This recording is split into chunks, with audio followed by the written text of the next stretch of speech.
Mais d'abord, le livre du jour, Nicolas Caro. Bonjour Nicolas. Bonjour Dimitri. Ce matin, vous nous emmenez à Sainte-Hélène, alors avec Napoléon, on imagine. Et oui, et avec Jean-Christophe Ruffin, pour La Folie Sainte-Hélène, c'est la nouvelle aventure de son héros récurrent. Vous savez, Aurel le consul, Aurel Timescu, sorte de Sherlock Holmes, mais bourré de névrose, très très décalé, inspiré d'ailleurs par un personnage que Ruffin a rencontré quand il était lui-même diplomate. C'est la 7e aventure d'Aurel, et cette fois, ça se passe donc à Sainte-Hélène, l'île où Napoléon a été exilé sous surveillance britannique, où il mourut en 1821, entouré de ses derniers fidèles dans la maison de Longwood. Et qui est aujourd'hui une enclave française. Et oui, et à ce titre vit là-bas un consul pour administrer tout ça, consul honoraire.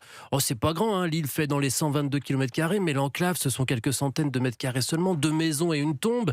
Et perdu au milieu de l'Atlantique Sud, officiellement, Aurel devait prendre un nouveau poste en Afrique du Sud, mais quand il arrive, il comprend vite que le Quai d'Orsay s'est encore démené pour le placer là où on n'entendra plus parler de lui. Et à son arrivée à Johannesburg, le consul général l'informe qu'il doit partir pour Sainte-Hélène. A British Overseas Territory, dit-il avec une mimique propre à donner une authenticité anglo-saxonne, écrit Ruffin, la commissure des lèvres tendue vers le bas, prenant l'expression de quelqu'un qui vient d'avaler cul sec le contenu d'un pot de chambre. Et pourquoi on le voit là-bas seulement pour s'en débarrasser? Non, d'habitude, il résout des enquêtes sans qu'on lui ait rien demandé. Cette fois, on lui demande d'enquêter. Le consul a disparu. On va quand même pas mettre les Anglais dans la confidence. Alors, il part à la fois pour prendre l'intérim, mais aussi pour découvrir ce qui est arrivé à Hubert Bouise, le consul honoraire depuis 30 ans. Il sera aidé par 2 historiens, Anastasia et le professeur Antoine. On trouve une lettre d'adieu signée par Bouise, mais tout laisse à penser que c'est pas lui l'auteur. Et surtout, on retrouve Pchit.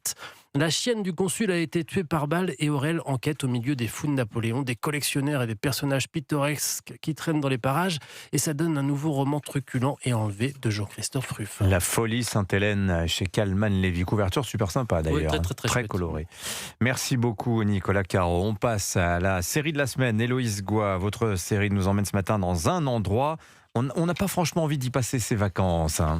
Oui, à vous de trancher. Bienvenue à Widows Bay, une petite île au large de la Nouvelle-Angleterre. Widows Bay, c'est aussi le nom de la série. Alors sur le papier, c'est une carte postale, hein. Pas de réseau, des paysages sauvages magnifiques, des lobster rolls délicieux. Oui, sauf que personne n'y va parce que l'île traîne une réputation, disons, compliquée. J'ai discuté tout à l'heure avec le gars sur le ferry. Il a dit un truc qui m'a étonné. Ah oui, quoi. Qu'il se passe des choses moches ici.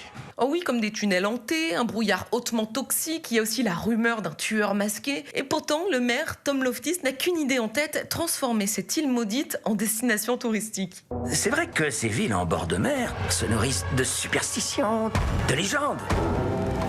Mais je trouve que ça fait le charme de cette île. Y a-t-il une seule ville qui n'ait pas un passé douteux?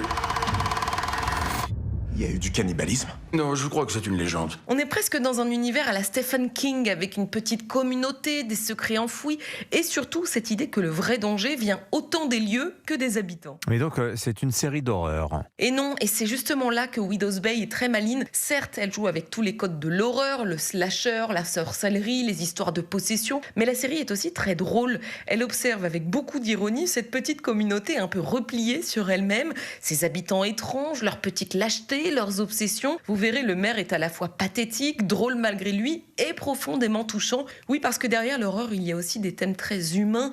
La peur de décevoir son enfant, la solitude, le sentiment d'être coincé dans un endroit ou dans une vie qu'on n'a pas vraiment choisie. Alors oui, Widows Bay fait peur, mais ce qui vous accroche surtout, c'est ce mélange d'humour et de malaise qui finit par vous coller à la peau, un peu comme ce brouillard étrange qui plane sur l'île et dont on ne sait jamais vraiment ce qu'il cache. Voilà, Widows Bay à voir sur Apple TV, sur l'application Canal+.